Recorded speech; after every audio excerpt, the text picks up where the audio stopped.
Welcome back to another edition of our 31 Nights of Halloween movies. Right now, we're going to talk about one of my dear favorites, Scream 2.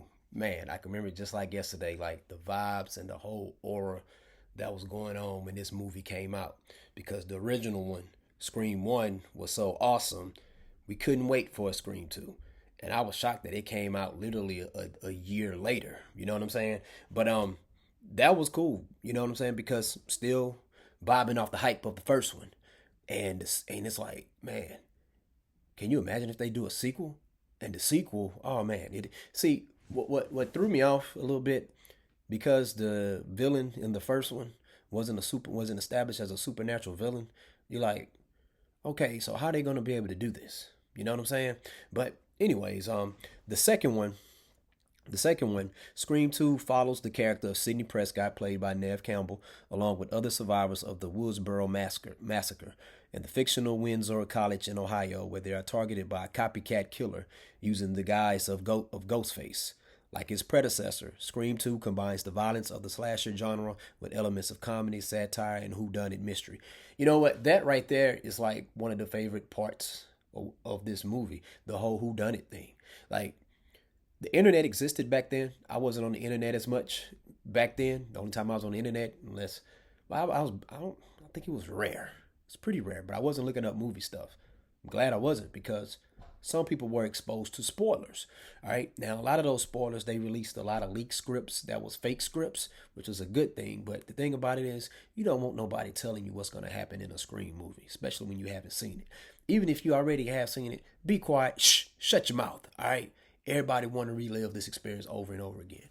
But just like how in the first one, we saw how Drew Barrymore character went down, same thing happened to Jada Pickett Smith. Well, she was Jada Pickett back then, but Jada Pickett Smith in here. And I thought her performance was the equivalent of Drew Barrymore.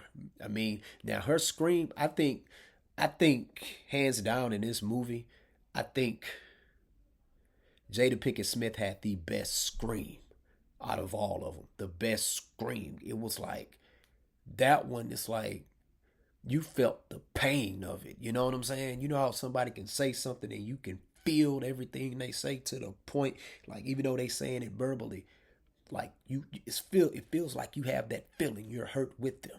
All right, but amazing scene with her and Omar Epps during that part. And this movie here, but a lot of whodunit situations. Neve Campbell, she does the doggone thing.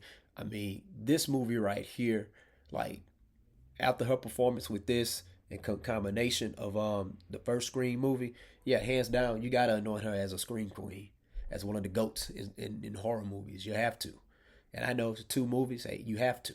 All right, right there. That's when I put her in the category with Heather Langenkamp as Nancy, in you know what I'm saying, or Jamie Lee Curtis as Laurie Strode, you know, and also for me, Danielle Harris as Jamie Lloyd. Hey, she's a screen queen to me. You know what I'm saying? That's why I grew up watching the Halloween movies.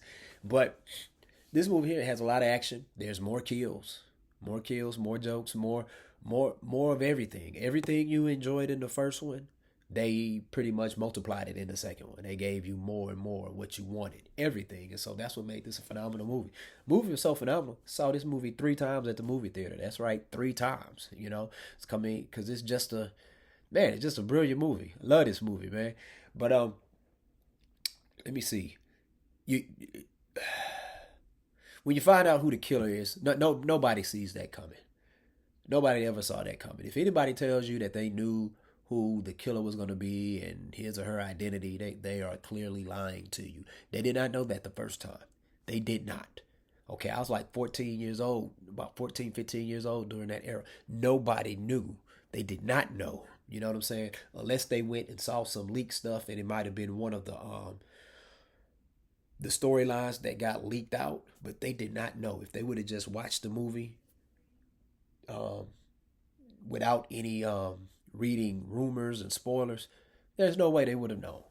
No way. You know, and that, man, rest in peace, Wes Craven, man.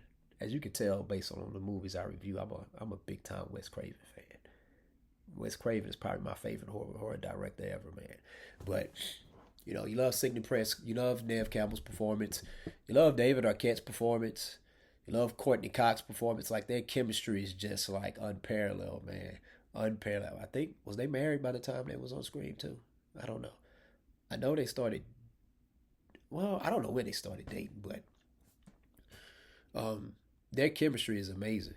It's amazing, and it's almost like it's one of those things where it's like they're so amazing and so important to the story to the point where it's like I don't just see them as supporting characters. I see them as, of course, Nev Campbell is the star, but it's like those two are so doggone integral. It's like they're a big three. All right. But Ghostface, like we say, man, Ghostface is one of the most clumsiest horror villains ever. Well, one of the clumsiest villains ever, period. It's down out ridiculous. At least when you're going up against Ghostface, when you fight, you at least have a fighting chance compared to if you're going up against Michael Myers, Jason Voorhees, or Freddy Krueger, or Art the Clown, or Chucky. But anyways, I love this movie. Scale of 1 to 10, I give this movie a 9, man. I love this movie. Like the kills were creative, come out of nowhere, still have jump scenes, After rewatching it, it's like, wow, I still jump at this scene. So brilliant cast all around, even to the point where people who have small appearances, you watch this movie, listen, if you don't recognize at least 20 people in this doggone movie, you don't watch movies. But anyways, we're gonna wrap that up. Hey, you like movies, you like sports, that means you like me. You like my channel. Hit that like and subscribe button. Thank you for tuning to another edition of our 31 Nights of Halloween movies. Student of the Game podcast. Peace out.